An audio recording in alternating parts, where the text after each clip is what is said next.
You guys may have heard about intermittent fasting. It basically refers to a period of time in which you go a long period of time without eating. Sometimes this is done as 1 day a week. Someone may fast an entire day. Some people like to do intermittent fasting every day, where they may not eat until afternoon, so they get up in the morning and they don't eat until later in the day. Some people will spread it out where they'll do one meal in the morning and not eat again until 12 hours later.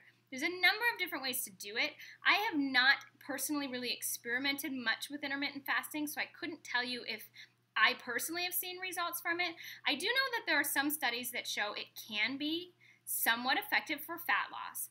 However, the caveat to that is it's not necessarily been shown to be great for women. The reason for that is fasting of any type is starvation.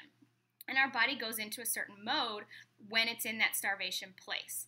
And the release of hormones that happens, cortisol gets released, and we know we don't like cortisol. That's our fat storage hormone.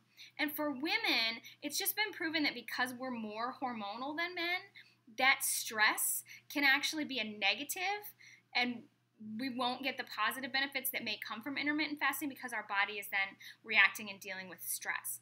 My thoughts on it is this. Overall, what makes the biggest difference is your total intake.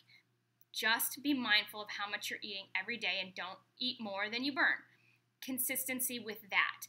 How you do that, whether or not you spread it out during the day, whether or not you eat 2 meals at the beginning and the end of the day, is really secondary. The key is you don't want your body to be in a fed state at all times. Your body cannot burn fat in a fed state. A fed state is when you're eating and when your body's digesting it. That's why I've told some of you guys high fat content can keep you in a fed state because it can take 4 hours to digest or longer depending on how much fat you ate in one meal. So if you're eating really big meals, you want to spread them out farther. If you're eating very small meals, you can eat more frequently throughout the day. But you do have to have periods of time where you're in that fed state.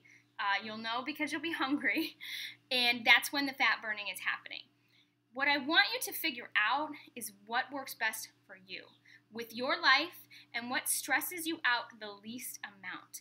If you are going to try intermittent fasting and it's going to make you miserable and stressed and cranky and kind of all day freaked out about the fact that you're not supposed to eat, then I don't think the benefits could possibly outweigh those negatives. You want to be in a place where you can handle whatever you're doing and you can maintain it for the longest period of time so that you can be consistent. If that's intermittent fasting for you, if you're someone who's like, look, I get into working and I don't want to think about eating, great. Have a big breakfast, have a big dinner. I don't think that's going to slow down your results as long as you're consistent overall with your calories and you're not taking in more than you burn.